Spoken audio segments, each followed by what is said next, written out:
Shabbat Shalom sa mga kapatiran na ngayong araw ay nag-observe sila ng pamamahinga. And of course, Shalom sa mga kapatiran din dito sa Assembly of Yahuwah, katulad ko na iba ang araw ng pamamahinga. Mga kapatid, nandito tayo ngayon sa ating lingguhang pag-aaral, ang ating weekly scriptural study, mga kapatid. Dito sa ating weekly scriptural study, ito po ay live discussions with Q&A po. And andito po tayo ngayon sa ating topic on paying tribute. Ito po yung ating pag-usapan today. Paying tribute, taxes to Caesar. Yan po ang ating tatalakayin today at makikita yan sa Matatiao 22:15 hanggang sa 22 po. So this is live discussion with Q&A. So meron tayong mga few questions and I also encourage you to interact as we continue po. Bilang papuri sa ating Ama na napatunog na po natin kanina ang tambuli. At ngayon, nandito naman tayo sa pagpatuloy na purihin ang kanyang pangalan. Tahalyam, Psalm 97 verse 8. Narinig ng Sion at siya'y natuwa. At ang mga anak na babae ng Yahuda ay nagalak dahil sa iyong mga kahatulan o aluwa. Mga kapatid, ito yung nakikita natin na yung Sion, yung Mount Zion. Okay, mga kapatid. Sinabi dito ay natuwa. At ang mga anak ng babae ng Yahuda ay nagalak. So, yung tuwa at galak narinig po or na tumutunog doon sa Zion. Okay? Bakit 'yon? Sinabi dito dahil sa iyong mga kahatulan. So, it talks about judgment ng ating Ama. It talks about right ruling ng ating Ama. Ang ating Ama, mga kapatid, kung sino po yung nagkasala, sino po yung dapat parusahan, parusahan niya po yun. According po sa kanyang justice, according po sa kanyang righteousness, according po sa kanyang right ruling. So ito po ang ating Ama, kanyang pangalan, 4 na mga titik, Yah-ha-u-ha or Yad-he-u-ha-he. Okay? Na kung ating babasahin po ito ay Yahuwah or Yahuwah. Ang iba, pagkabigkas nila, Yahuwah. Or tayo dito mga kapatid, Yahuwah. Yan po ang mga titik. Yan po ang pagkabigkas ng pangalan ng ating Ama. At yan din po ay nakasulat din po sa mga scriptural character, mga kapatid. So, ayan, wala tayong kahit kunting duda sa kanyang pangalan kasi nandyan. Mababasa rin po natin sa mga pangalan po ng mga scriptural character. Tuloy tayong purihin natin si Yahusha, unang kapa o Patar, mga kapatid, chapter 4, verse 4, sinabi dito, sila ay nagtataka na kayo ay hindi na nakikisama sa gayang labis na kaguluhan, kaya't kayo'y nilalait nila. So, Kappa is talking about people whom we were with before, nung tayo ay hindi pa nakakilala at hindi pa tayo sumusunod sa daan ng ating Ama through Yahusha.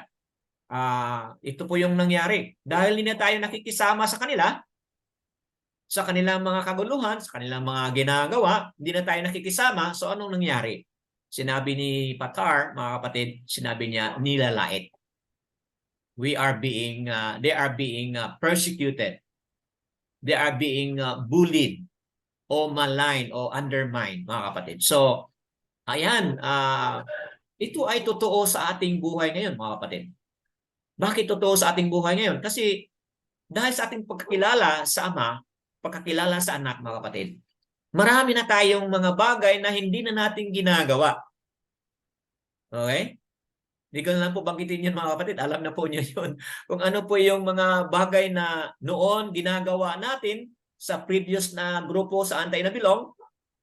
Pero ngayon, na tayo yung mga naniniwala na sa Kanya. Halimbawa mga kapatid, yung pagkain lang, okay? Noon, kumakain tayo kahit ano-ano. Pero ngayon, sinusunod po natin kung ano yung katuruan niya sa pagkain. So, dyan pa lang mga kapatid, simpleng pagkain pa lang ang pag-uusapan. Pwede na tayong nilalait o lalaitin tayo ng iba at sasabihin, ano na ba yan? Bakit ang daming mga bawal dyan sa inyo? Okay? So, ayan mga kapatid, no? Talagang makikita dito na tayo ay iba. Bakit? Kasi nga, ito man yung gusto ni Abba Yahuwah. Ng kanyang mga tagasunod, sila ay considered made apart. Sila po ay considered, o tayo po ay considered made apart and set apart po. So, sabihin, when we are made apart and set apart, not for ourselves, but para kanino po? Para kang Abba Yahuwah and through Yahushua po. Yeah. So, ayan mga kapatid, talagang mabigat ito kasi nga hindi tayo pwedeng magkapareho sa mga taga-mundo. Dapat ibang-iba tayo. Yun nga ang mangyari, talagang lalaitin tayo mga kapatid. So, ayan, walang ibang makapagtulong sa atin na maging malakas tayo at makatindig para sa katotohanan at para sa ating Ama, kundi si Yahushua lamang. Yahu-shan ayan. Itong shan ayan or siya ay mula sa Hebrew word Yasha. Nang ibig sabihin, Yahuwah saves, Yahuwah delivers. So, mga kapatid, kapag bingkasin natin Yahushua, we are declaring also Yahuwah saves, Yahuwah delivers. So, yan po ang kahulugan. Matatiao 1:21 po. Nandiyan, nakasabi po na He shall save His people from their sin. Yung pangalan, Yahushua, shall save His people from their sin. So, yan po, Yahushua and Yahuwah, save us from all our sin. Kaya lang sa ating mga scripture na hinawakan dyan, iba yung nakasulat. Dahil nga sa Jeremiah 8 verse 8 po. Kung bakit iba ang nakasulat dyan. Dahil sa false pen of the scribe. So, ayan, purihin ng Ama, Yahuwah, ang anak, Yahushua. Bilang kunting review, ito na po yung mga natapos na po nating mga discussion at itong beginning events to the Passion Week. Ongoing pa po tayo dito. We're done with Yahushua entering Jerusalem sa Mekdas o temple. Tapos na tayo dyan.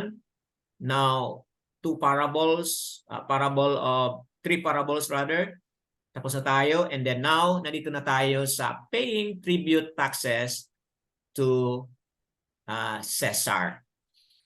Please take note mga kapatid na itong mga parables na mga pinag-usapan, talagang nakatumbok ito, naka-zoom in ito sa mga leaders. So, right now mga kapatid, ramdam mo na yung mga leaders talaga ay nasaktan na. Yung mga religious leader, kumbaga. Yung mga Pharisees, yung mga chief priests, okay? Sila'y nasaktan na talaga sa panahon na ito. Dahil consecutive na tatlong mga parable, talagang binubuhos ni Yahushua yung kaniyang mga punto na nalalaman din ng mga leaders na sila ang pinag-usapan ni Yahushua. So ngayon, meron naman silang fight back.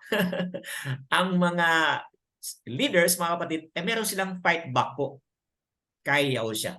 So, ito, titingnan natin itong topic today, paying tribute taxes to Caesar.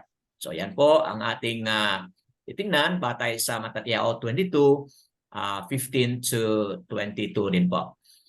Bigay tayo ng konting information. The four controversies related to the major types of rabbinic questions. So meron palang rabbinic questions, mga kapatid, rabbinic questions, yung mga rabbi, meron silang apat na mga important question dito. Una, itong pag-usapan natin today. It is question on wisdom.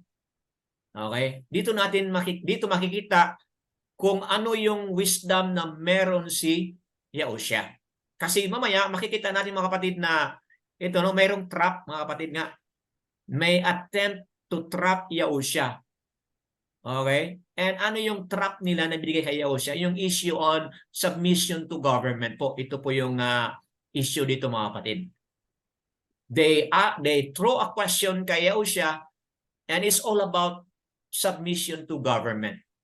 Okay? So, paano nagkaroon si Yahushua ng wisdom po? Mamaya, titingnan natin. And next is yung mockery against a belief. Yan, sa susunod ating titingnan yan.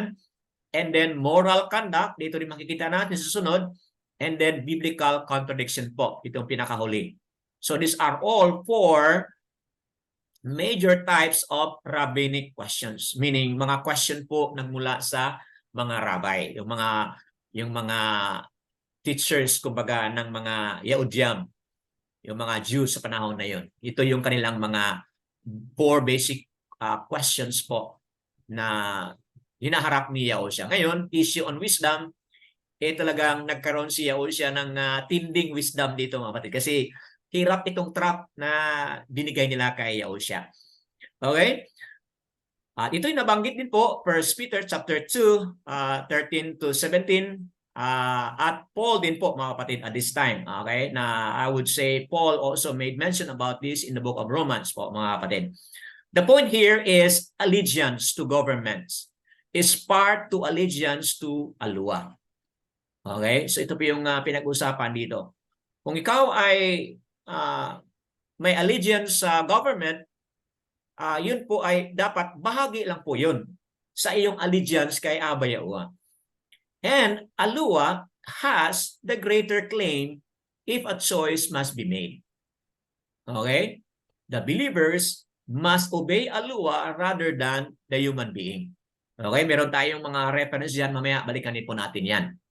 Di ba? Kung naalala niyo si Kappa o si Patar at si Okanan ba yun and other apostles, pinagbawalan sila na hindi na sila dapat mag-spread out sa good news about kay Yahushua, mga kapatid. Anong sinabi ni Kappa dito? Peter, Patar, anong sabi niya? We would rather obey alua than obey man. So, ayan, may mga reference din tayo dyan as to kung pipili tayo, kung sino ang pipiliin natin, sinong unahin natin, then kailangan mas unahin natin ang ating Ama rather than man or rather than government, kumbaga. Okay, so ayan, bigyan natin ng kunting kaalaman itong outline. 22 verse 15 po, yan po ay plot to entrap Yahushua, sending to the Pharisees disciples with some Herodians. So meron palang mga alagad ang mga Pharisee po. Okay, at may mga alagad din si Herod. Kinatawag ditong Herodians. Bakit ito yung pinadala sa kanya? What does it signify? Pharisee, mga apostles, mga alagad ng Pharisee meron pinadala kay Yahushua, at mga Herodians, meaning yung mga supporters of Herod. Okay, the interaction with Yahushua, verses 16 to 21. Then Yahushua questioned by the group. Tinanong si Yahushua sa grupo. Okay? And then their false flattery.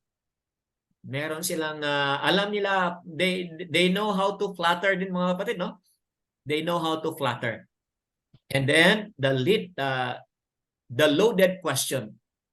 They throw Yahushua with so many questions na talagang mabigat po mga kapatid. Mabigat at mahirap na mga tanong. Okay, bakit kaya mahirap at mabigat na mga tanong? Mamaya pag-usapan natin mga kapatid. Then moving on, Yahushua first response. Okay, 18 to 19 po. And then exposing their true intention. Mamaya makikita natin sa verse 18, diyan po ma-expose, makita po ng karamihan. Kapag sabihin na ni Yahushua, makita po ng karamihan kung ano ang kanilang intention. The request for the coin. Ito yung verse 19 po. Bigyan nyo na ako ng coin dyan. Kung meron kayong coin, bigyan nyo ako. So, humingi si Yahushua. And Yahushua's second response, 20 to 21 po, the introductory question and their response. Okay, ano yung introductory ni Yahushua? Kaninong image meron dito sa coin? Ayun po ang introductory. At siyempre, napilitan silang sumagot. Okay? Number 2, principal pronouncement. Nung sinabi ng Yaosha kung sino yung nasa inscription ng coin, kaninong image ang nandun sa coin, then dito nagbigay na si Yaosha ng principal pronouncement. 21b, and then 22, kikita natin ito yung conclusion. Anong conclusion po mga kapatid? Yung gusto nilang gawin na i-trap si Yaosha, okay, hindi po yun nangyari. And they depart and defeat. They departed and they were defeated po, mga kapatid. So, ayan ang ating kunting outline para magkaroon kayo ng a little idea and allow your mind as well to process. As we go po, mga kapatid, babasahin po natin. And I also invite anybody who would like to read our passage this morning. Paki-unmute lang po if you wish to read. Paki-unmute and then tell me or tell us so we can recognize sino dito sa atin na gustong magbasa. Go ahead po.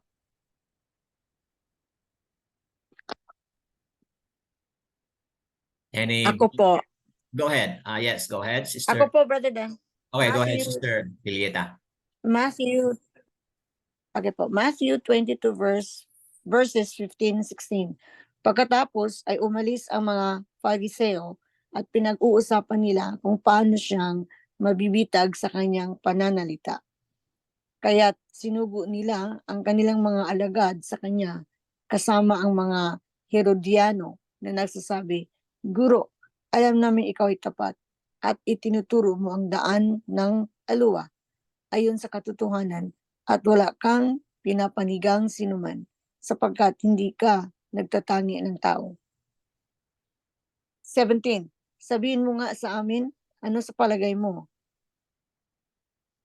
Matuwid bang magbuwis kay Cesar o hindi? 18. Ngunit batid ni Yahushua ang kanilang kasamaan. Sinabi niya, bakit niyo ako sinusubok? Mga mapagkunwari. 19. Ipakita niyo sa akin ang salaping pambuwis at dinala sa kanya ang isang denaryo. 20. Sinabi niya sa kanila, kaninong larawan ito at ang nakasulat? 21. Sinabi nila sa kanya, kay Cesar. Pagkatapos ay sinabi niya sa kanila, kaya't ibigay niyo kay Cesar ang kay Cesar at kay Aluwa ang sa Aluwa. 22. Nang marinig nila ito, ay namangha sila. Kanilang iniwan siya at sila'y umalis. Okay, purihin po ang Ama sa pagkabasa po ng buong kwento. Hallelujah. Nabasa po ang buong kwento. At dito ngayon, pagbulay-bulayan po natin and bahagi po kayo sa ating sharing and output po dito sa ating discussion today. So, I encourage na kung meron kayong mga iniisip dyan bilang convicted by the Ruach HaKodesh, na pwede rin yung sabihin mga kapatid bilang dagdag dito sa ating katuruan sa araw na ito. Okay, so una, setting po sa nabasa na ni Sister Lilieta kanina, umalis ang mga Pariseo. So, siyempre, nasakta na sila mga kapatid, no? So, at this time, tumalikod sila at nagpulong-pulong po sila mga kapatid. Nagkaroon sila ng usapan mula doon sa medyo malayong lugar, okay? Halika kayo dito, pag-usapan natin ano ba talaga gawin natin dito, okay? So, ito na yung nangyari. Pinag-usapan nila kung paano siyang mabibitag sa kanyang pananalita. So, they focus on trapping Yahushua on the words and how Yahushua will respond to their question po. Yun po ang intention po dito. So, what was the intention, okay, of their plan? Okay, so may mga ideas na po kayo batay sa mga information na kanina. So, ano kaya ang intention sa kanilang plan?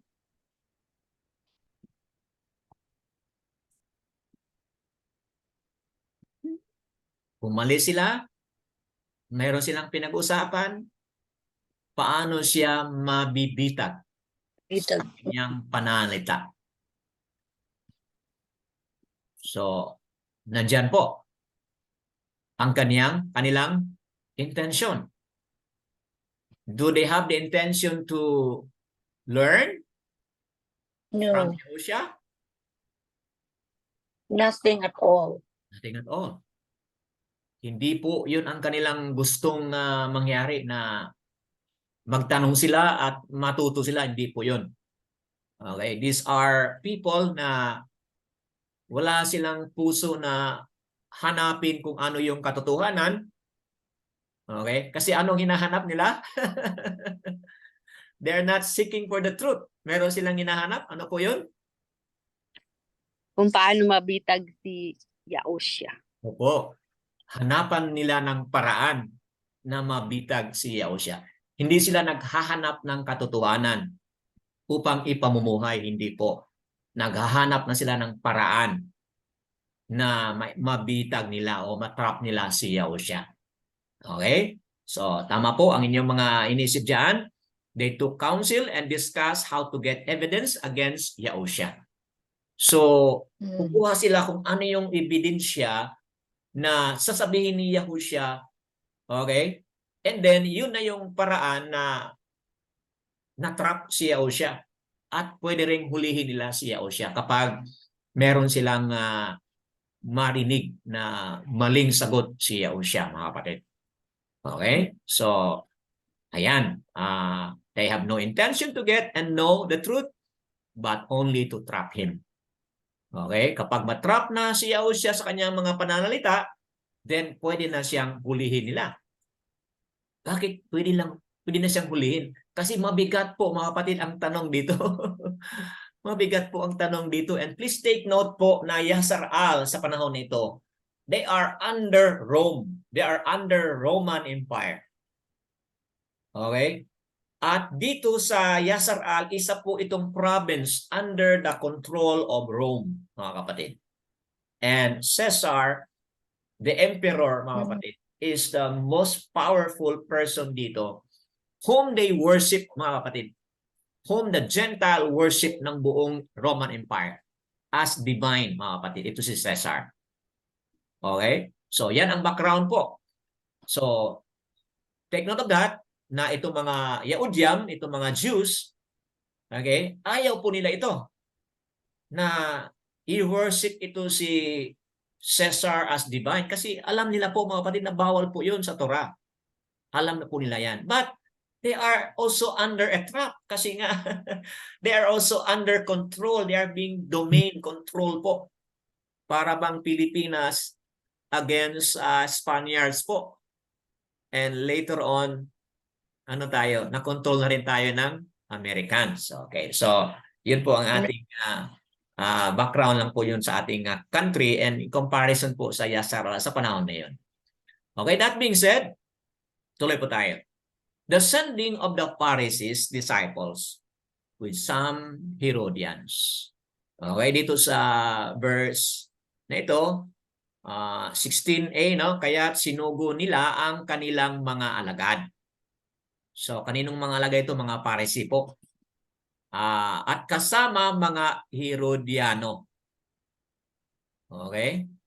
At sinabi nila, Guro, alam namin ikaw ay tapat at itinuro mo ang daan ng alwa ayon sa katotohanan at wala kang pinanigan sinuman sapagkat hindi ka nagtatanggi ng tao.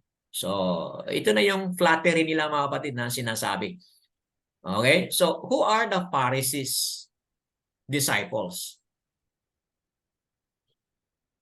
So, meron din pala silang mga alagad, mga kapatid, katulad na si Mga Yahushua. religious leaders. Ano po, Sister Tessie? Mga religious leaders na follower against kay Yahushua. Mga Okay. Pharisees. Okay. Mga Pharisees, yeah, they are mga religious leaders. Okay? Okay. So, mga kapatid, itong mga Pharisees, ang Pharisees, sila ang mga leaders. At sila bilang mga leaders, meron din po silang mga okay? They also have some, okay? They have also some followers. Okay? Ang mga Pharisee po, sila yung mga leaders. Sila bilang mga leaders, meron po silang mga followers. yun ang tawag sa kanila ay disciples. Mm. First time po ito mga kapatid sa Book of Matthew, nag-appear po sa writings ni Matthew na ang mga Pharisee ay meron po silang mga disciples. Meron silang mga alagad. So, kumbaga, ang mga Pharisee, sila po yung mga rabbinic leaders. And bilang mga rabbinic leaders, ang mga Pharisee, sila, meron din po silang mga follower. Okay? So, yan po mga kapatid ang information na sinabi dito sa author, mga kapatid, na ating nakuha sa libro. So, ayan mga kapatid ang nangyari dito. Pinadala ang mga alagad ng mga Pharisee, meaning mga followers of the Pharisee, followers ng mga leader ng mga Pharisee. Okay?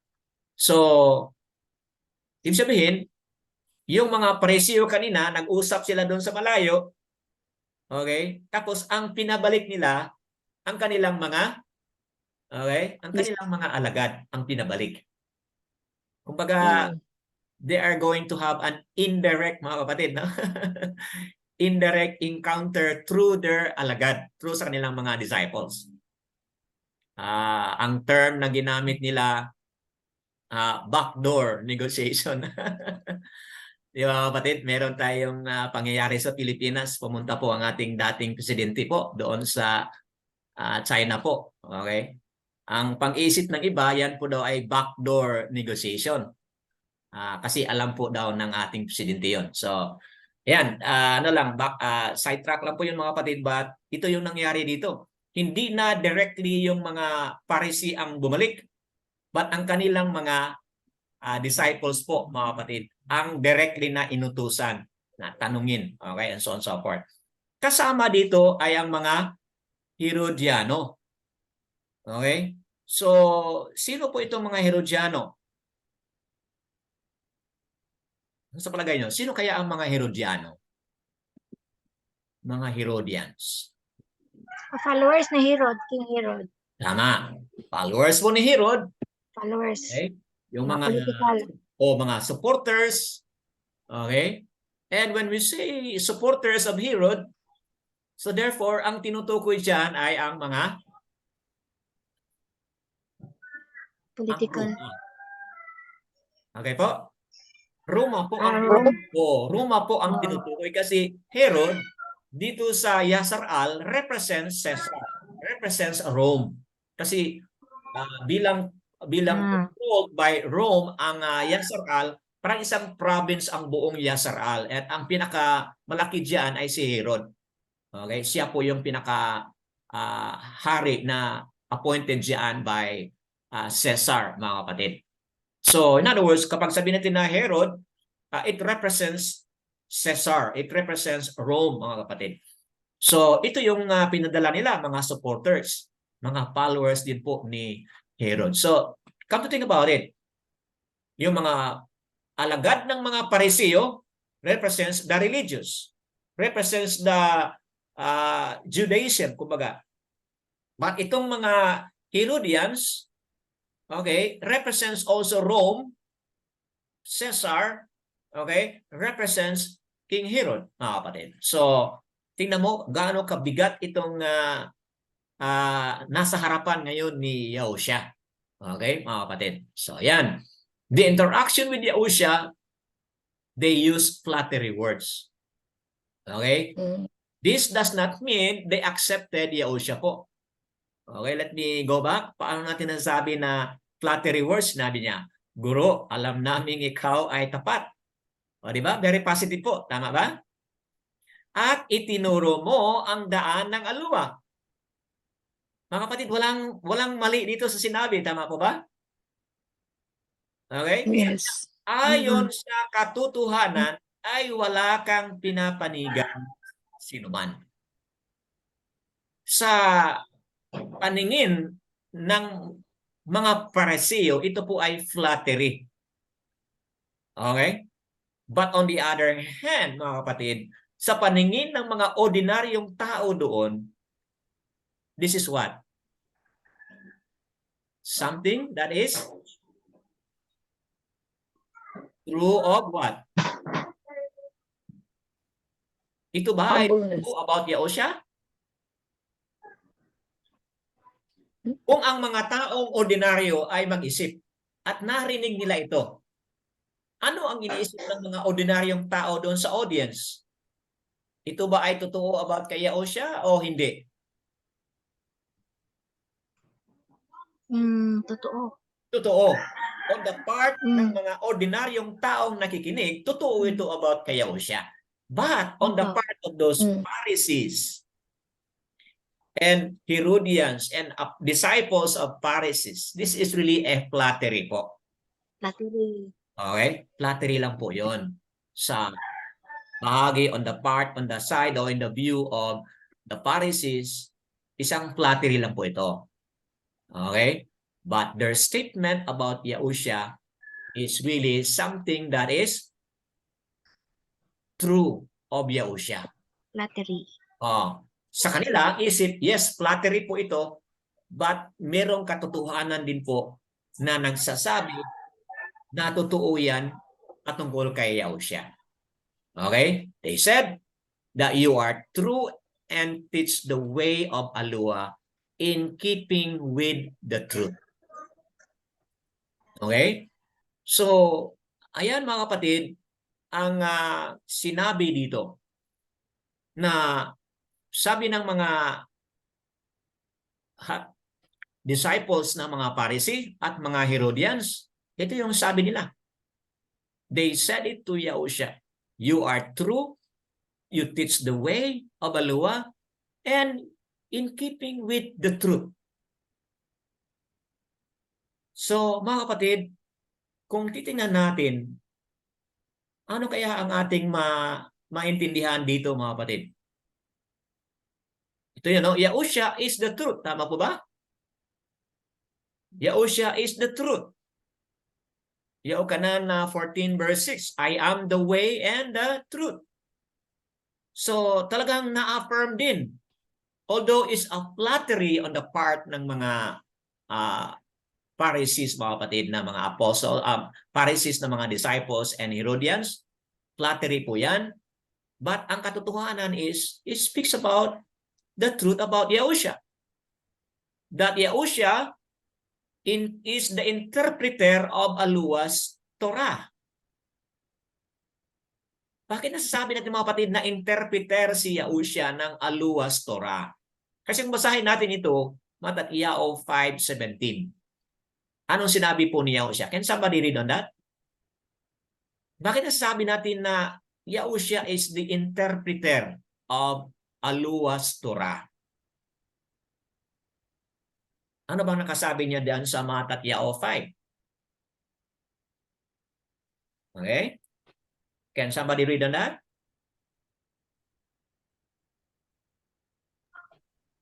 $5.17. Yes po.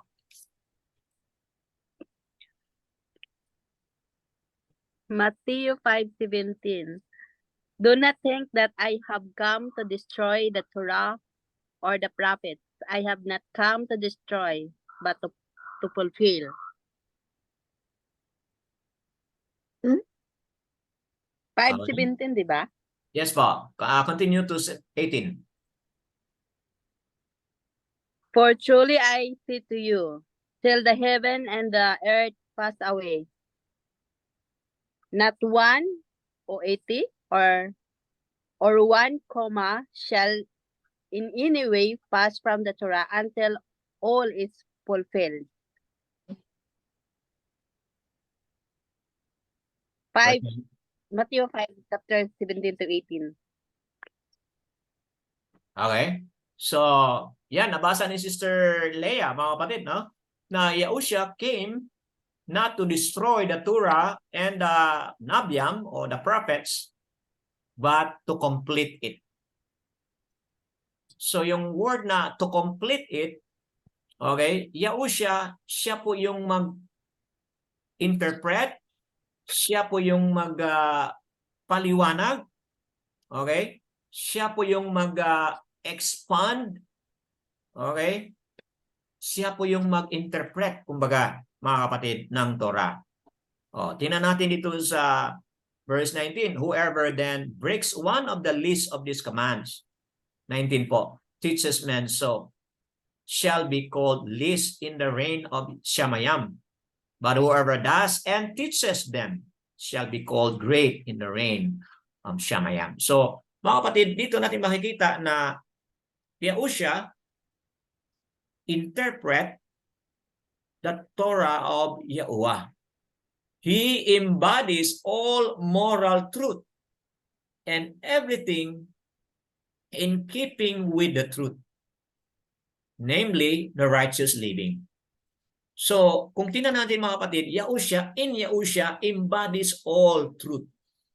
So, kung ano yung sasabihin ni Yahusha, mga kapatid, yun ay truth. Okay? So, balik tayo doon sa ating napag-usapan kanina na highlighting doon sa time ng mga Yasaral na kailangan ng leader, mga kapatid. Highlighting sa panahon ng Yasaral na kailangan ng leader. That Masya play the role of leadership, mga kapatid.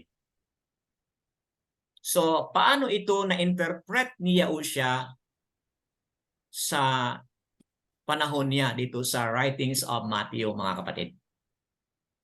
Yung issue on leadership na si Masya ang nagiging leader doon.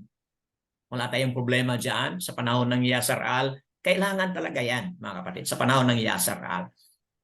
Pero sa panahon ni Yahusha, ano po ang kanyang pag-interpret doon?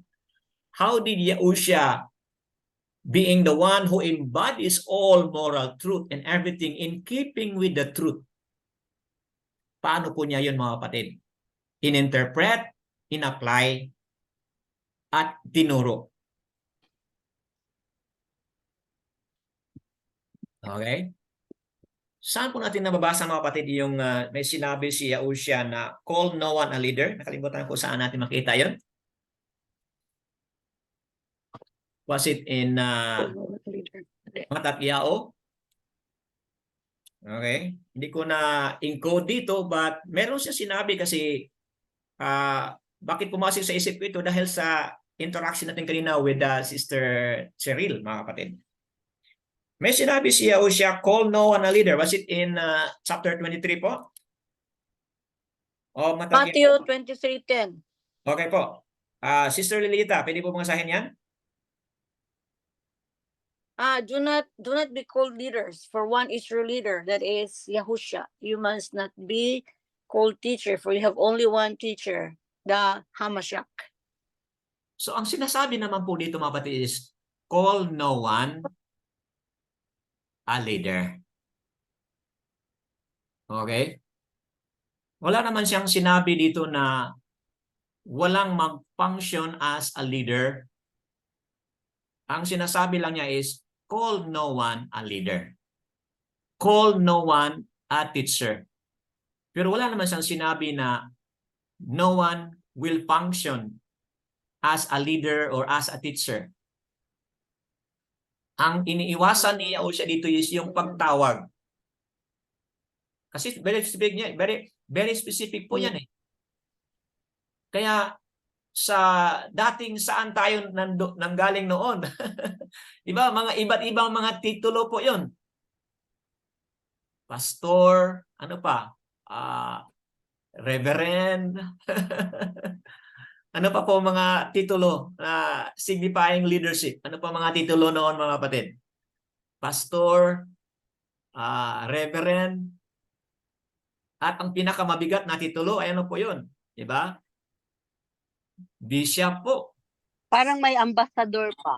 Oh, may ambassador, bishop, and so on and so forth. So, maraming mga titulo po na pinag-mention kung saan tayo nanggaling noon, mga kapatid.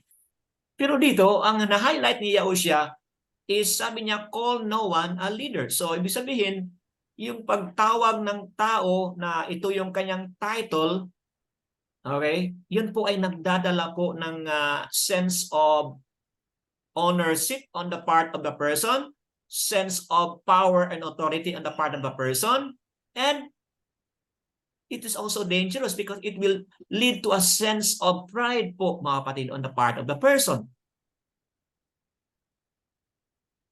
So, ang ating leader na pinag-usapan talaga dito ay si Yahushua, ang ating leader po. Ang ating teacher ay si Yahushua, mga kapatid.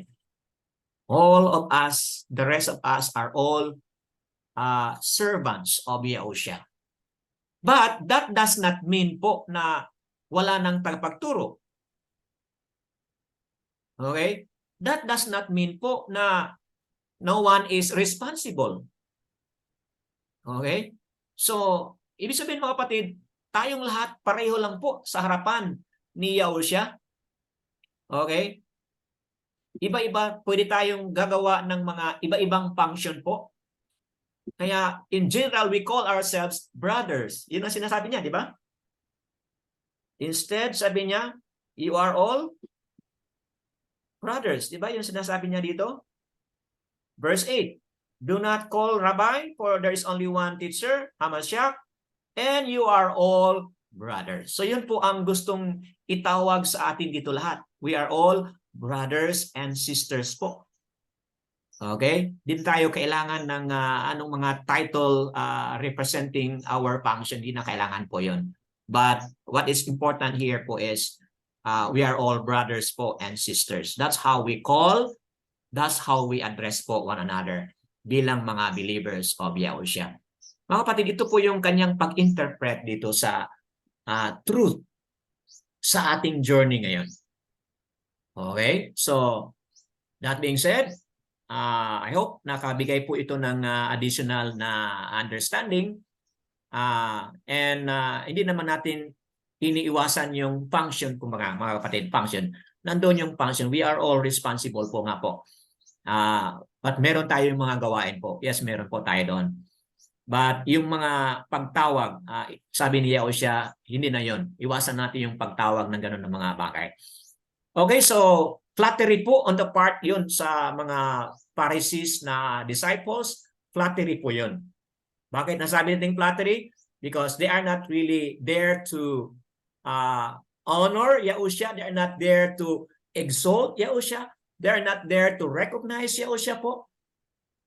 That is not their intention po, mga kapatid. Kaya tingnan natin, mga kapatid, kung ano yung sagot ni Yahushua. When we say flattery, mamaya ma-confirm po yan kung ano yung sagot ni Yahushua sa kanila, mga kapatid. Ma-confirm po itong understanding natin na it was really a flattery, mga kapatid. Tingnan natin itong pangalawang point. Loaded questions.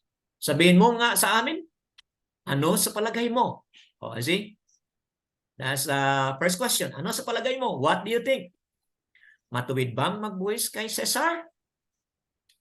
That's another question. O hindi? That's the third question. See? Loaded question. Ano sa palagay mo? Okay? Matuwid bang magbuwis kay Cesar? O hindi? Now, that being said, mga kapatid, having known na sila ay under po ng Roman government, which is led by Caesar sa panahon na yan. And having known na yung mga Jews o Yahudyam na ayaw nila yung control ng Roman, at ayaw din nila na si Caesar ay magiging kanilang pinuno. Ayaw nila yun po, mga kapatid. And here we are, Yahushua, sa harapan ng mga Yisrael, sa harapan ng mga Yahudyam, sa harapan ng mga followers ni Herod, representing Caesar, sa harapan ng mga Pharisee disciples, sa representing mga religious leaders and Judaism, mga kapatid. Come to think about it. Gaano kabigat ang tanong na ito? Ano sa palagay mo? Matuwid bang magbuwis kay Caesar? O hindi? So, pag sinabi nila, what do you think? Ano ang expected kay Yahushua? Yahushua is expected to Answer. The correct answer. Yes or no? Oo. Mm. Oo. Yes or no, pwede. Yes or no ang tanong dito. Kasi may ending siya. O hindi. Kung sabihin ni Yahushua, Kung sabihin ni Yahushua, oh, kailangan mag-buwis kay Caesar. So ano naman ang sabihin ng mga Jews, mga Yahudyam? O, di ba? Kung sasabihin ni Yahushua, hindi pwede magbuwis kay Caesar, eh anong gagawin ng mga sundalo, anong gagawin ng mga supporters of Herod sa kanya? O, di ba? Nakita ninyo mga kapatid? What a trap. Dakpin. Oh yes, pwede siyang dakpin.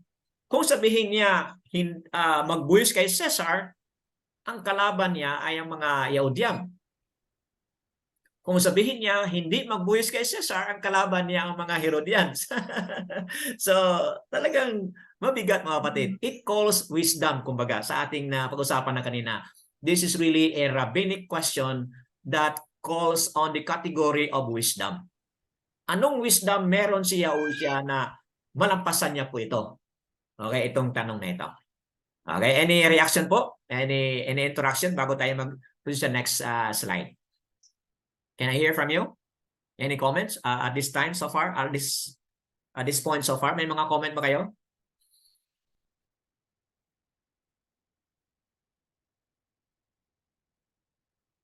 Okay, anybody? Okay, none so far. Allow your mind po to work and process. None so far. Sige, let's proceed po sa susunod. Ito yung konting information para maintindihan natin gaano kabigat. There are 3 taxes Jews gives at that time, o yung mga Yahudyam ang nagbigay sa panahon na yan. Una, yung temple tax. Naalala niyo yung sa Matatiao 17 po. Diba? After the transfiguration po, yun. Naningil po yung mga Pharisee sa mga alagad ni Yahushua ng temple tax. Diba? So, ayun. Paano nabigay si Yahushua doon ng temple tax? Naalala niyo? Gather fish. So, you go out. siya. Okay, catch you go out and fish. And then, yung fish na nadala nila, anong ginawa ni Yahushua? Okay, binuksan yung bibig ng fish. Open. At Open nandoon it yung... and kasi they wala can silang... find the silver Oo. coins. Opo. Kasi wala silang dalang pera, mga kapatid, di ba? Wala silang dalang pera. So, saan nagkuha si Yahushua pambayad ng temple tax? Okay? Grabe talaga, no? Napaka-powerful ni Yahushua. Yung fish, kung sino yung fish na huli, tapos binuksan yung bibig, nandoon yung pangbayad ng temple tax. So, yun ang una, temple tax. Pangalawa, indirect taxes like customs, customs duties, yung mga sales taxes, at iba pa. Ang tawag doon nila ay indirect tax po yon. Okay? And then, pangatlo po is yung direct pool or head tax paid only by non-Roman citizens. So, ano ibig sabihin ng mga non-Roman citizens? Ito mga Yahudyam, they are not Roman citizens po. They are not Roman citizens, except kang Paul. Kasi si Paul, di ba, sabi niya, he is also a Roman citizen, di ba? Itong mga Yahudyam, itong mga Jews sa panahon na yun, they are not Roman citizens. So kaya, entitled ang mga non-Roman citizens, which are the Yahudyam, they are entitled to pay the third tax, which is direct pool or ibibigay po yan kay Caesar. Head tax po yun. Kaya sa statement ni Yahushua, give to Caesar. Kasi yung tax na pinag-usapan dito is about the third tax po, mga kapatid. Okay? Which is yung pamimigay doon sa head. Sinong pinaka-head doon ng Roman Empire, sinong pinaka-head doon, bibigay po sila ng tax. Mga kapatid, ayaw po ito ng mga Yahudyam. Jews doesn't like this practice, mga kapatid. They hate this. Kaya, sa kanila po, yung mga Jews, sa kanila po, sino yung tax collector sa panahon na ito? Anong tawag sa kanila? They are called traitor. Traitor sa country ng Yasar-al. Traitor po yung mga tax collector sa panahon na ito. They outcast the tax collector like Matatiao or Matthew. Outcast po yan. Bakit outcast si Matthew? Kasi tax collector. Hindi lang po yun mga kapatid, may corruption ang issue dito. Bakit galit sila sa mga tax collector? Ang isa sa mga issue dito is because tax collector are collecting third tax, which is giving support kay Caesar, mga kapatid. At ayaw ito ng mga Jews. Okay, ngayon nagkaroon na kayo ng better understanding how strong and how difficult the trap is. So the third, it become a form of tribute paid by all subject peoples. Kasi nga ang Yasharal, ang Jews, they are subject under Caesar, so they are obliged po. So anong ibibigay nila? 1 denarius annually for adults, including po women. Okay, and youth. Di kasali yung children. But youth, women, and adult, they are going to give 1 denarius annually. So isipin mo yun, no? kung you have a bigger number of people in the family, you give that amount to Caesar every year. Talagang ayaw po ito ng mga Jews, mga kapatid. This third tax was really opposed by the Yahudim at that time. Kaya, kapag sabihin ni Yahushua, bigay kang Caesar, ano kay Caesar, talagang ano yan, magagalit yan. Magagalit ang mga Yahudim. It doesn't please Yahudim, mga kapatid. Okay? But, kung sasabihin naman ni Yahushua, huwag magbigay kang Caesar, sino naman magagalit sa kanya? Di ba?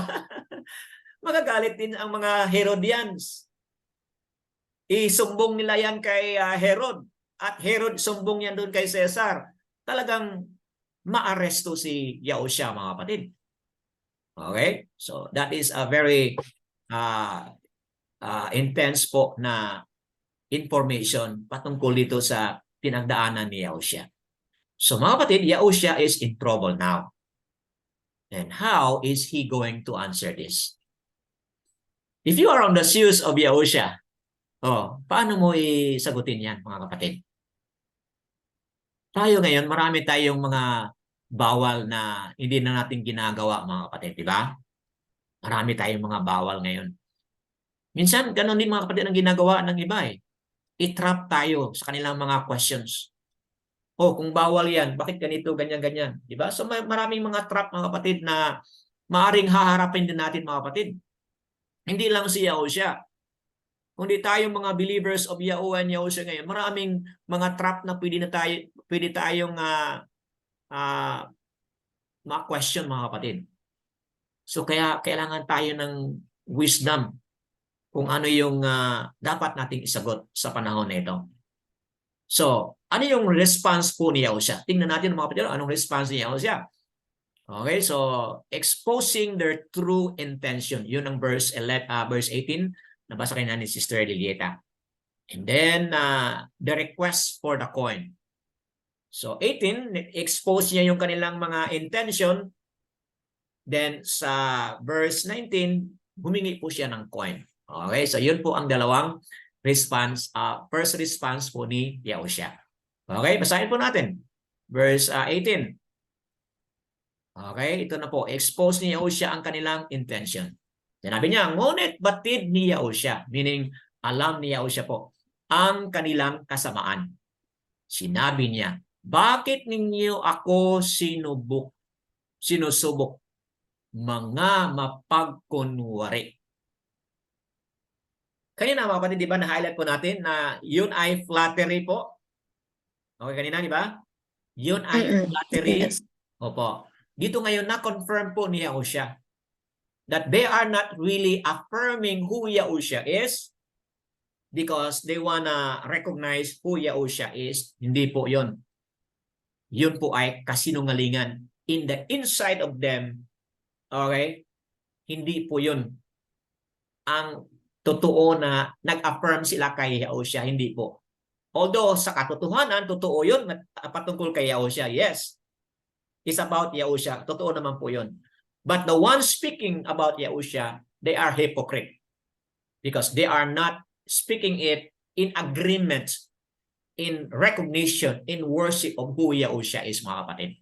So, ayan, malinaw, no? Na nabanggit ni Yahushua, mapagkunwari. Okay, yun ang sabi ni Yahushua. Sinusubok ninyo ako, mga mapagkunwari.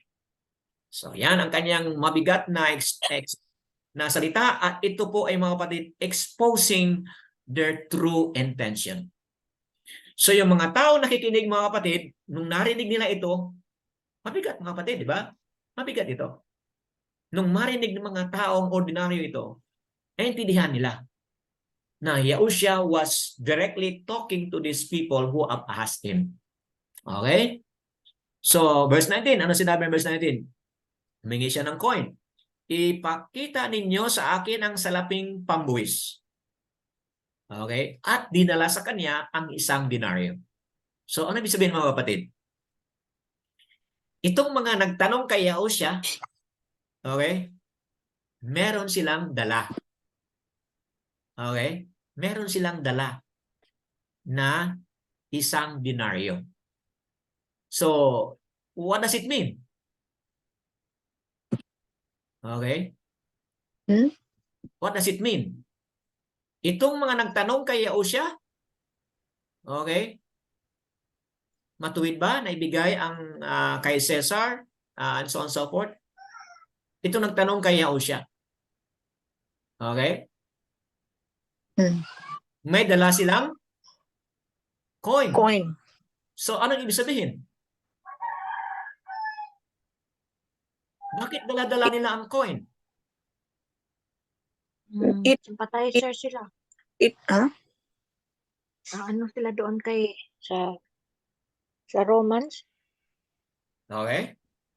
So, Abide the paying. tama.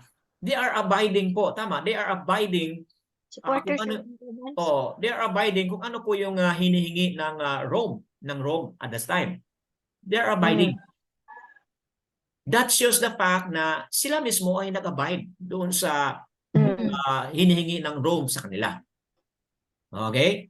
Then pangalawa, mamaya titingnan natin kung bakit ginagawa ni Yahushua yan, mga kapatid. Meron siyang wisdom kung bakit siya of all, yun pang hiningi niya kasi may wisdom po. Okay, titingnan natin mamaya. Yahushua knew their evil intent and linked them with the wilderness generation.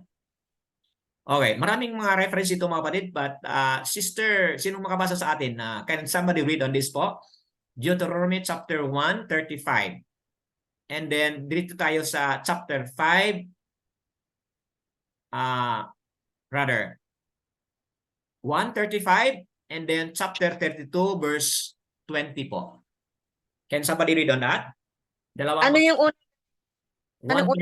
Deuteronomy 1:35, Sister Lilieta. Sino magbasa ng 32 verse 20 po ng Deuteronomy? Go ahead, Sister Lilieta. 135. Not one of these men of this evil generation shall say that good land of which I swore to give to your fathers. So, anong nabanggit diyan ni Masya sa mga Yasaral? Okay, speaks about that evil generation. Tama po ba, sister? Nabasa mo? Okay. Evil generation. None of these men of this evil generation. So, yung binanggit ni Yahushua dito, mga kapatid, no? Sinabi niya diyan, batid ni Yahushua ang kanilang kasamaan. Their evil intent is linked, na-connect po dito, mga kapatid, sa wilderness experience ng mga generation na yan. Nasabi po ng Ama, through Masya. Okay? Anong sinabi ni dito yan? No one of them will see the good land which I swore to give to their fathers. Bakit? Because they are evil. Okay? When Yahushua made mention about their evil intention, it is connected po dito sa wilderness generation na binabanggit din po doon sa Deuteronomy o Devarim. Okay? Can somebody read 32 po, verse 20? Any volunteer? Ito po. Go ahead, Sister Jeanette. Go ahead. Deuteronomy 32, verse 5 and 20. Okay, go ahead po. They are corrupt and not his children. To their shame, they are warped and crooked generation. Hmm. Verse 20. I will hide my face from them, he said, and see what their end will be, for they are perverse generation, children who are unfaithful. Oh. See? Perverse. Children who are unfaithful. Sa verse 5, corrupt. Okay, they are corrupt generation. Sa akin dito, they twisted. A twisted and wicked generation. So, mga kapatid, ito yung mga mabibigat na mga words binitawan ni Abba Yahuwah through Masya. And when Yahusha stated this word, kanilang kasamaan, okay? Kanilang kasamaan. Yahusha is also highlighting kung gaano kasama ang Yasar-al in the time of in the time of the wilderness. How wicked and how rebellious itong kanilang mga forefathers, kumbaga. So mga kapatid, mabigat itong phrase na ito. Because para sa mga Yasar-al, it speaks of their past disobedience and rebellion po against sa Ama.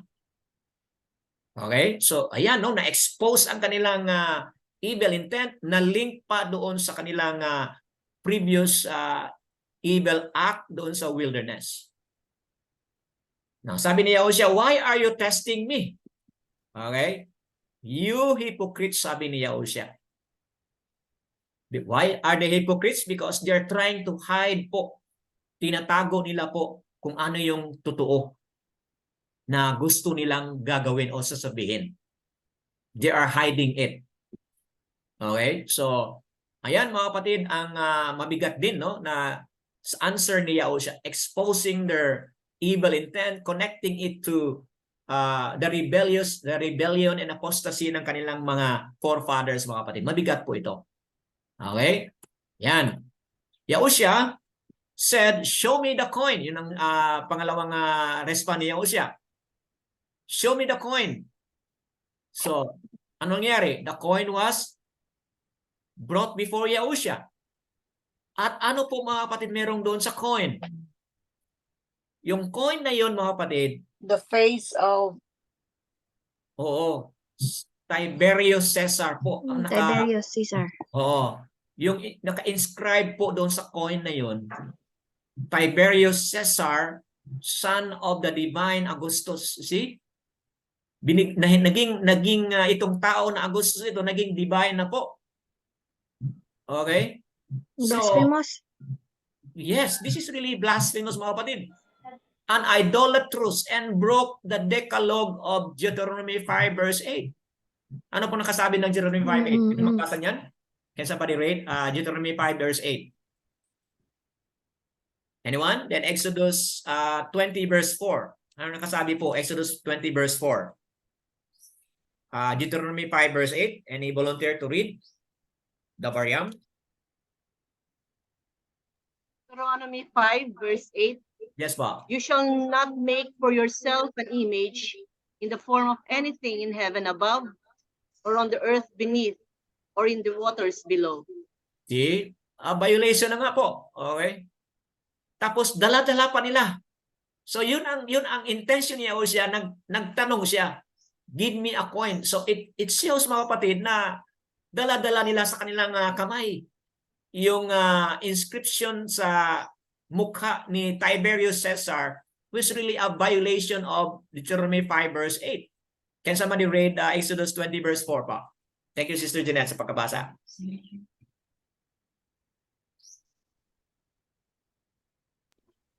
20 verse 4. You do not make for yourself a carved image or any likeness of that which is in the Shamayim above, or which is in the earth beneath, or which is in the waters under the earth. Okay? So commandment po ng ating Ama yun. Na hindi o mahigpit na ipinagbawal yung pag-carve po. So talagang idolatrous po ang nangyari dito. Bulgar po ang kanilang hawak na hawak pala nila yung dala-dala nila pala yung mga coin na yun, no? Na nandoon yung image ng emperor, which is sinasamba kasi tinatawag niyan divine eh. Sinasamba na po nila yon. Okay? So, Yahushya's second response. Introductory question and the response. So, ano po yung kanyang introductory question? Sinabi ni Yahushya, kaninong larawan ito ang nakasulat? So, again, dito, napaliwanag na po natin mga kapatid. Ngayon, Yahushya sa kanyang introductory question, kaninong larawan ito ang nakasulat? Okay? At anong sagot nila? Sinabi nila sa kanya, kay Caesar. So mga kapatid, ito po yung introductory ni Yahushya. Kaninong larawan ito ang nakasulat? Sagot nila, kay Caesar. So mga kapatid, sa question ni Yahushya, kaninong larawan ito, hindi sila maka-say no o hindi sila makasagot. Hindi sila pwedeng magtahimik, brother. But kailangan magsagot sila. Kasi nakita ninyo yung what's going on? Yung ayaw ng mga Yahudyam na sasabihin kasi ayaw nila yun, pero dito napilitan din sila. In other words, if they trap Yahushya, now Yahushya trap them. Nakuha ninyo mga kapatid? Gaano ka matalino at maalam mga kapatid si Yahushya po. They cannot trap Yahushya, but Yahushya trap them by providing them a coin na bulgar mga kapatid. Ang kanilang violation po ng Torah mga kapatid, na bulgar. Okay? At ngayon, pagtanong nila kaninong larawan ito, all the more nag-confess na sila mga kapatid. So, ayan. Yan po ang tinatawag dito nga introductory question, which is made them also trap sa response po ni Yahushya. Okay? So, ito na mga kapatid, yung kaniyang itong final na statement ni Yahushya, ito yung sinabi niya. Sabi niya, ibigay ninyo kay Caesar ang kay Caesar. At alua ang sa alua. Mga kapatid, sa sagot ni Yahushya na ito, bakit may wisdom po ito? At hindi na trap si Yahushya? Any answer po?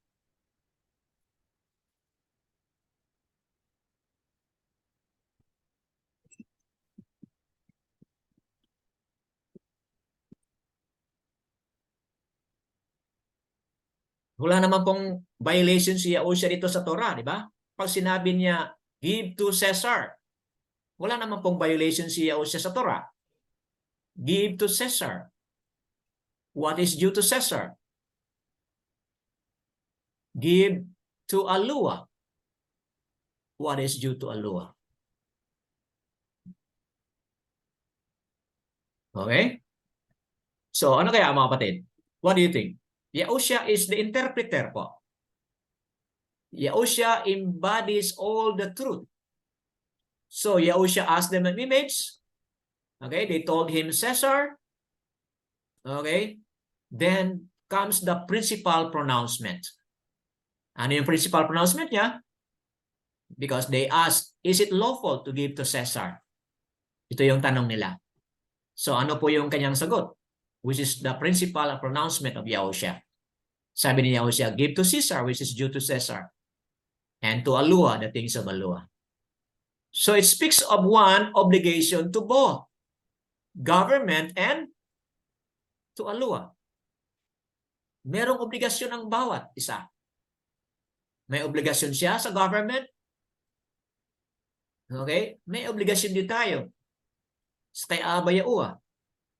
What is due to the government, give it. What is also due to alua, give it.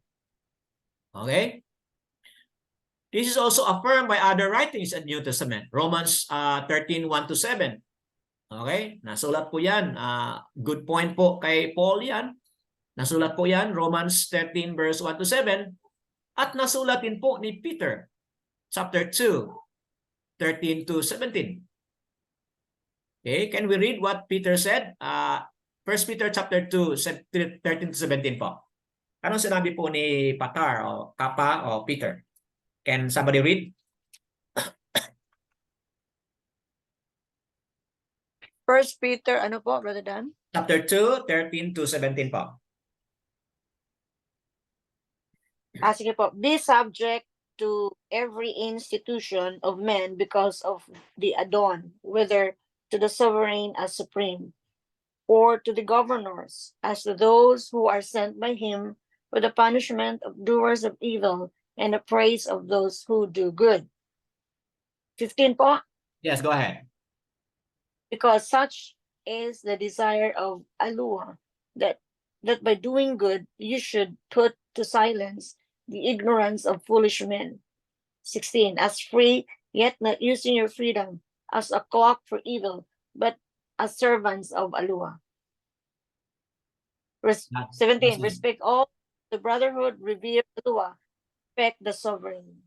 Okay. So, dito mga kapatid, no, malinaw dito yung sinabi din ni Kappa o Peter, mga kapatid, na give respect. Okay? Rather, kung ano yung what is due, okay, ibigay as a form of doing good.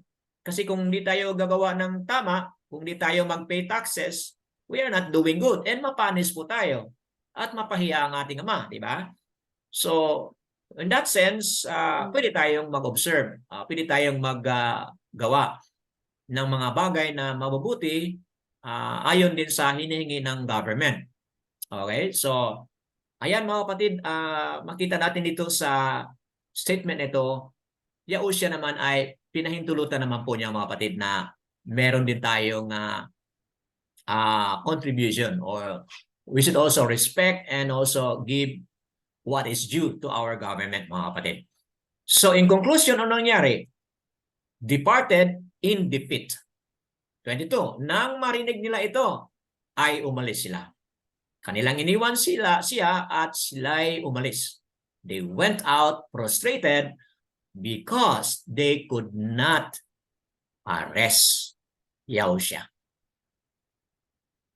Kasi kung nagkamali si Yahushua sa sagot doon, pwede nilang arestuhin si Yahushua. Either of those sagot, either doon sa magkamali si Yahushua, pwede na nilang arestuhin si Yahushua. Pero mga kapatid, hindi nila na-trap si Yahushua. But instead, they are trapped by Yahushua. Yan ang katotohanan mga kapatid. So, they went out and they are prostrated. So, yan po. Ano yung ating mga reflection?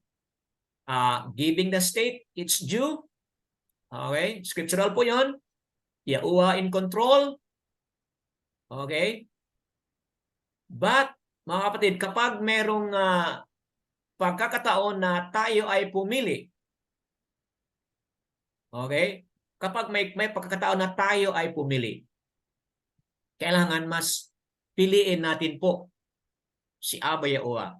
Anong sinabi po ni Patar dito? Acts 4:19. Sino magbasa nito mga kapatid? Anong sinabi po ng Maasya? 4:19. So, this is in times mga kapatid na Yahuwah is in control. Yahuwah lahat ang makapangyarihan at sovereign sa lahat. So, dahil saan, kapag may panahon na Yahuwah is in conflict with the government, with the state. So, ano dapat ang gawin?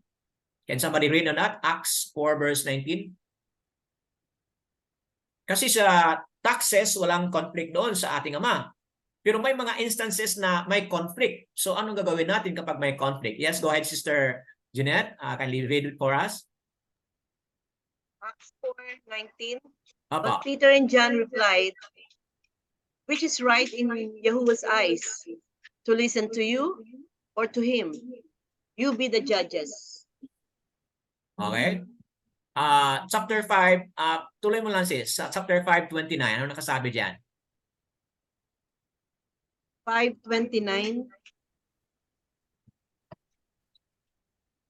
Peter and the other apostles replied, we must obey Yahuwah rather than human beings. See? Thank you po, Sister Jeanette. Mga kapatid, malinaw dito sa nakasabi nila ni Kappa o Peter o Patar. Okay? Sa 4:19, you must decide. Okay? Kasi ang background nito sa 4 is patungkol ito sa yung napagaling na beggar. Okay? Napagaling nila ni Peter and Patar and Yaokanan.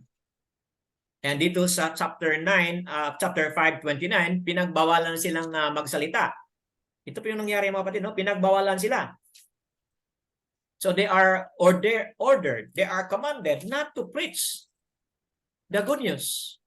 So sa panahon na yan, government or authorities in government are in conflict with the interests of Abba Yahuwah. So ayan mga kapatid, kapag in conflict na po sa interest ni Abba Yahuwah, which is halimbawa, spreading the word, standing for in behalf of Abba Yahuwah, kung yan ay in conflict na po mga kapatid, then that's the time na we can, what? Choose which. Okay, we can go against po. That's the time na we don't submit po sa government. That's the time we don't submit sa government. If that is in conflict po doon sa principle, mission, pinapagawa ni Abba Yahuwah sa atin, we can stand in conflict po. Kasi nga, Patar said, we rather obey Alua than obey man. So, ayan mga kapatid, all human resources to be submitted to Alua. Bakit po? Tahalyam 24 verse 1. Anong sinabi dyan? Anong sinabi sa Tahalyam 24 verse 1 po? Bakit all human resources be submitted to Abba Yahuwah? Because the Arats, sinong may-ari ng Arats? Ang lahat ng mga nandito, sinong may-ari po? Yahuwah. Yes, Yahuwah po ang may-ari sa lahat. So, Yahusha interpreted it, kung ano yung hinihingi ng government, yes, give it up. Kung ano hinihingi niyang resources para sa government, bigay mo yan. But huwag mong kalimutan, bigay rin kay Abba Yahuwah ang sa kanya. Why? Because all human resources, kay Abba Yahuwah ang lahat ng mga human resources po. So, mga kapatid, yan po ang ating napag-usapan today. Ano po yung inyong mga pagmuni-muni batay sa ating discussion today?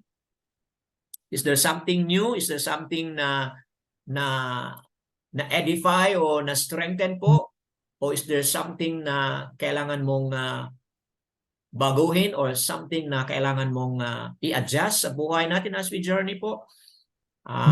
Anybody po? Mayroon kayong mga ganitong mga feedback? Can I hear feedback before we end?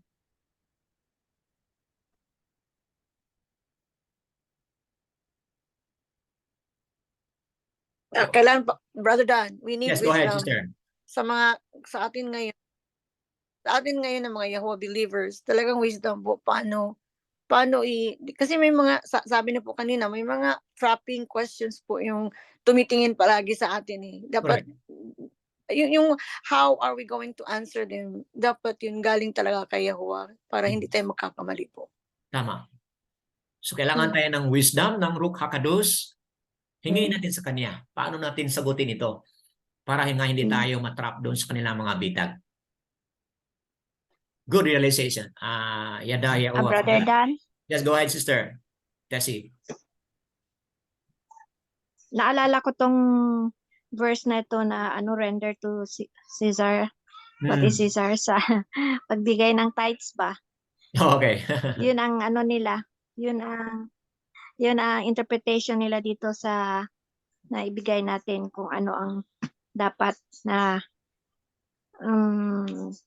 yun na nga na pagka may mga income tayo or mga benefits or mga natin ibalik natin sa kanya. Apa. Yun na nga na para sa akin, Brother Dan, dapat natin pagtuunan yung about tithings. Kasi, yun na nga sa mga non-Yahuwah believers, yun ang atake nila sa akin eh. Nandyan yan sa Torah Ba't nyo ni-neglect? Kung Yahuwah believers kayo at obedience, ba't ayaw nyo i-obey yan? Sabi ko, wala nga ako masagot, Brother Dan eh. Apa. Kasi naintindihan kita. maganda naman ang intention niyan. Depende yan sa corrupt na recipient, kung sasabihin na magiging reason for corruption yan sa church, it's between the church or the pastors or the one who receives the tithings will be responsible if hindi nila gagawin yung dapat na gagawin doon sa tithes. Pero Opo. para sa akin, maganda naman yan, ang intention yan is to help one another financially ba? Done really diligently, makatulong talaga yan for each other. Hindi sa negative side isipin natin ba na ano ba yung tithings na yan, ang mga pastor lang ang yayaman yan or maging beneficiary or benefited. Para sa akin hindi, na one day ma-bring up mo yan sa amin na i-explain mo sa amin yung about tithings. Okay. Sige. Rook Hakados is talking to you, Sister Tessie, on that Yes. statement. Give Noon to pa yan, Brother Yes. Dan, noon pa yan. Okay. So, Yadaya Noon pa Uwa. yan. Yes, Yun ang Yadaya ano Uwa sa akin, sa... sa leading sa Yes. akin Okay. Yadaya Uwa about sa... tithings. Opo, sa pangungusap ng ating Ama sa inyong puso. Okay, anybody else? Before we end po.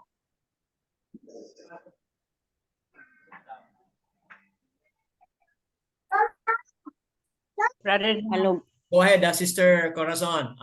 May sasabihin ko po kayo. Go ahead. May sasabihin ako kasi, my friend ako, pagkatapos sinabi ko nga na, yung tithes pala, noon, yung mga food, parang nagalit sa akin, sinabi niya sa akin na, just a 10% lang, ang damot ko naman. Kasi, yung, di ba, sa Old Testament, sabi niya yung mga food for the priest, yung mga Levites, yung mga tithes noon. I was talking noon, hindi ko alam ngayon. Kasi my church dito, na nag-attend ako dito noon, before na nag-ano ako, for the past 2 years during the pandemic, hindi sila nag-kukulik ng tithes. Kahit yung before pandemic, hindi sila nagkukulik ng tithes. Kaya siguro ganyan, kaya binigay ko sa kanya, pero pastora pala. Kaya nagalit sa akin, nagme-message sa akin pero hindi ko sinasagot kasi galit na galit sa akin. Yun, hindi ko alam, kaya hindi ko pa i-open kasi alam ko na galit sa akin. Opo. Regarding yung tithes, kaya kailangan ata na explain kasi baka nag-uwi ko, hindi ko alam kung anong sasabihin niya sa akin. Opo. Okay. So, you have an experience on that. Okay. Good to hear. Good to hear, Sige. Sister Corazon. Yun lang po. Okay. Yes, your response po is very valid naman po ang response ni Sister Corazon. Kasi nga, paano niya pailiwanag kapag uuwi siya sa Pilipinas. Okay, pag-usapan natin yan. As the Rook Hakados will lead us, we'll talk about it. Okay? Meron pa bang gustong magbigay ng comment? Oh yes, go ahead, Sister Cheryl. Go ahead po. Brother Dan. Go ahead po, Sister. Na-miss out po kanina yung leading by the Rook for the leadership. I don't mean na leader as a person, but kasi di po ba yung mga disciples noon sinabi ni Yausha, Apa. Yausha na you will not see me no more. Apa. So, sila na yung magagawa nung ginawa ni Yausha. Yausha. Yes. So that is also what is happening now. Yung kung ano po yung kung sino po yung nag-spread or nag-feed. That is the leading po ng Rook. Apa. And yun lang po, Brother John. Yes. So you're saying na the Ruach HaKadosh is leading the ministry, the work through the chosen, through the person na pinili ng Ama, okay? Na patuloy sa mga gawain. Okay? So na-highlight ko kasi sister doon, na-highlight ko kasi doon yung tawagin siyang leader. So yun ang iniwasan man ni Yahushua. Huwag mo lang siyang tawagin na leader, although nag-function siya, opo, bilang tagapaglingkod ni Abba Yahuwah through the leading of the Ruach HaKadosh. So I think it is the issue on calling lang po. Kasi we are all brothers man and sisters. But hindi That is- isabihin, hindi isabihin yun na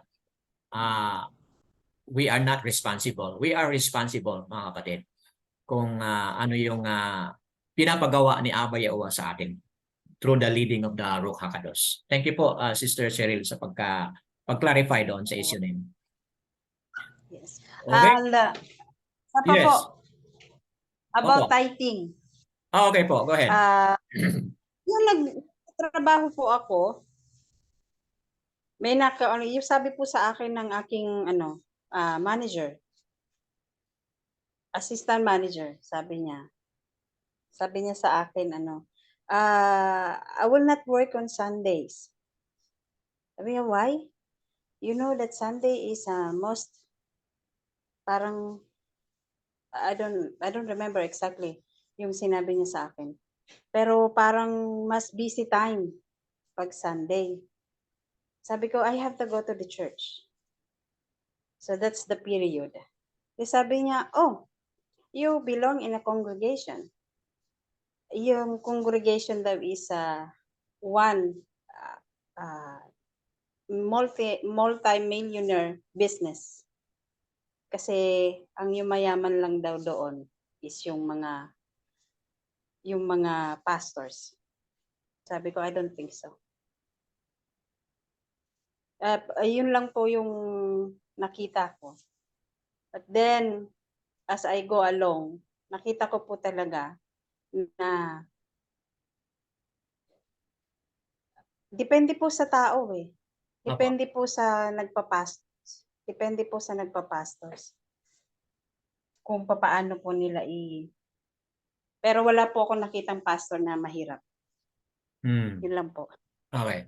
So, you have a point there na mayroon kayong mga pinagdaanan, okay, with Sister Tessie, with Sister Corazon, Sister Cheryl. Okay, may mga pinagdaanan kayo na sa ating journey ngayon, okay, then ano po. Okay, so mga kapatid, the Ruach HaKadosh lang po ang mag-set up sa lahat, okay? At magkakaroon po tayo ng better understanding as we continue lang po sa ating journey. Now, hindi masyadong malinaw siguro, hindi pa natin maunawaan, but hindi tayo naghinto, mga kapatid. We are not stopping seeking and searching about this issue on tithing and offering. Kasi nga, malinaw naman, nasa Torah naman po yon. At ngayon, na-affirm naman po sa katuruan po ni Yahushua. We are not stopping. We keep on searching po and hope darating ang panahon na we come up a better understanding po. Okay, as we continue to journey in Him. Okay, Yada Yahuwah, kung meron pa, kung wala, then we will end po, mga kapatid, with a statement na si Yahushua ay punong-puno po ng wisdom. Kung nais man po ng mga Pharisee and mga Herodian na i-trap si Yahushua, ay hindi maaring matrap si Yahushua. Kasi siya po ang punong-puno ng wisdom po, kaalaman. Kakama, bayana, kung sa Yahudyat po, kakama yun ang wisdom. Bayana yun po ay understanding. Yahushua is full of kakama, full of bayana, mga kapatid. At hindi siya matrap. At doon sa wisdom na pinakita niya, give to Caesar what is due to Caesar.